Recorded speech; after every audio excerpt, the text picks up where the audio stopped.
Welcome back, guys. Thanks for joining us. This is INX Prime Live. Remember, we are on your screens every single Monday to Friday between the hours of 6 p.m. and 8 p.m.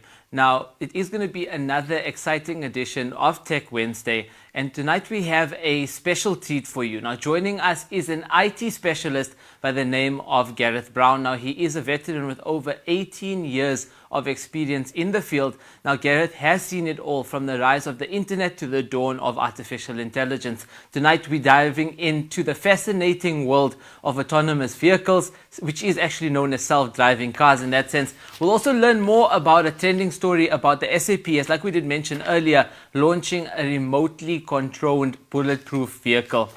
Now, good evening, Gareth, and thank you so much for joining us here at INX Prime Live. No, thank you. Thank you for having me. No, it's such a pleasure having you. I know that you do have years and years of experience in the, IT space as well, in the AI space. I just wanted to chat to you about this topic that we're speaking about, which is autonomous vehicles. Can you give us a brief overview of where we currently stand with self-driving car technology in South Africa? So currently, most self-driving cars on the roads are now what we call an L2 or L3 autonomy, which means they can assist with most certain driving tasks, but still require human supervision or intervention. Fully autonomous vehicles, which we call the L4 and L5, are still in the testing and development phase, but there are commercial applications where autonomous shuttles are used in environments like university campuses, business parks, and retirement communities to get the vendors from where they need to go to the other side.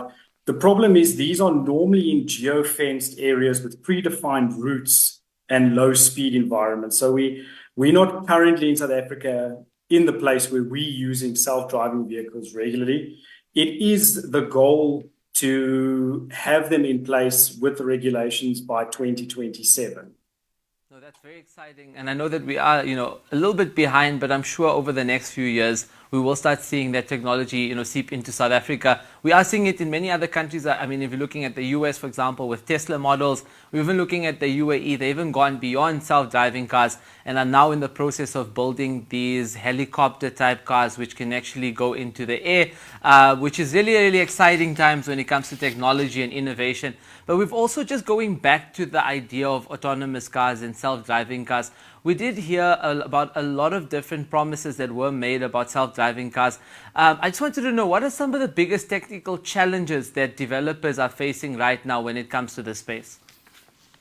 So 2024 has basically been dubbed the year of the bot. Besides autonomous vehicles, we're really seeing AI creep into multiple facets of our daily life. So the biggest technical problems we're having is these vehicles rely on various sensors. They use LiDAR, radar, cameras, and ultrasonic sensors to perceive the environment around them and accurately interpret this data. So to have all of those fusions of sensors work together is quite a technical challenge. There's also the problem of object detection and classification, where the sensors would be able to detect a person, an obstacle, or a pedestrian. This is crucial for safe navigation. And then also localization and mapping is a problem. These vehicles need to have constantly up-to-date localization and mapping technologies that can have absolutely no errors, no drift at all. I mean, if there's dynamic changes in the environment, this could affect the safety. There's also talk of cybersecurity, because these are heavily reliant on computer systems. They are vulnerable to hacking, malware, and what we call malicious actors. So those are definitely some of the technical threats. There's also ethical and infrastructure requirements, which are also quite challenging.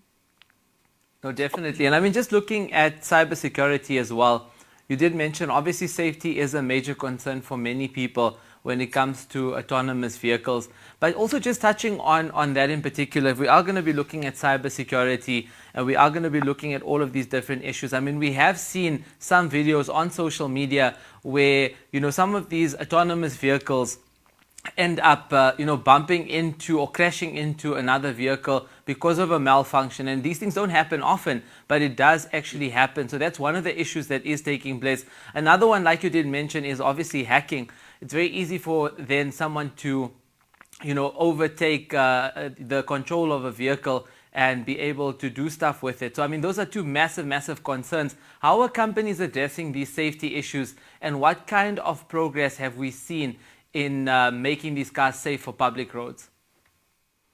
So one of the major things, safety is paramount importance to self-driving or autonomous vehicles. All of the self-driving vehicles have various sensor redundancy and fail-safe systems in place. The LiDAR, radar, camera, and ultrasonic sensors are all higher fault tolerance and have redundancy features in place to ensure that if one sensor fails or provides inaccurate data, the system can rely on an alternate system to maintain safe. They also do various real-world testing, validation, and on diverse environments to make sure that the cars are safe to use on the road. And there's multiple feedback sensors in place to make sure that the vehicles are constantly up to the standards for the ISO 26262 and the SAE J3016, which is the defining levels for automation standard.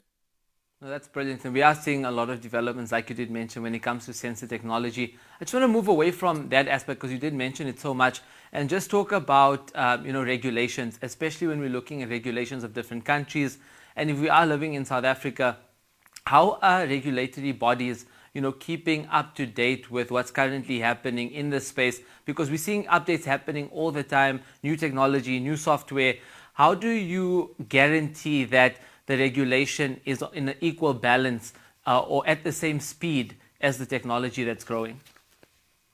So the key word there is evolution. Much like any form of technology, it needs to evolve because the technology is constantly evolving. So it's going to be interesting to see how the regulators evolve. Currently, South Africa doesn't have any regulatory or legislation for autonomous vehicles.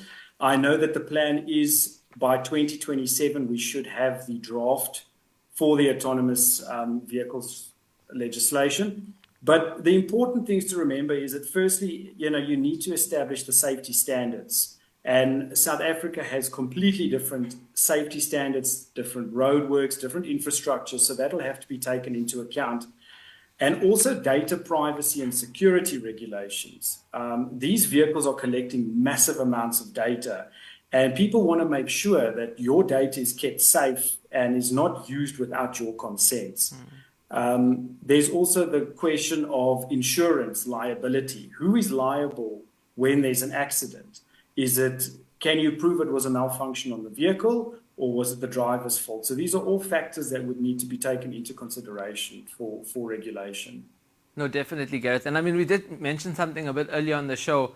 We were speaking about something that is quite controversial, but also something very exciting at the same time. And I'm just going to try to find the little bit of piece of information as well that is shared about it, about the South African Police Services that, recently launched this remotely controlled bulletproof vehicle. Maybe perhaps you can tell us a little bit more about it and also your thoughts on this development. Yeah, so this is really exciting. It's one of the few instances, where South Africa has got the playing field with the rest of the world. I took a look at the videos that are surfacing online, and I got to say, it's sort of a mixed bag. It's very exciting, but with any new technology, there's queries with regards to safety. If it is remote controlled, who's liable? Who's making sure that the safety checks are in place? What systems does it use for the remote control? But it's very exciting. I'm looking forward to see what they do there.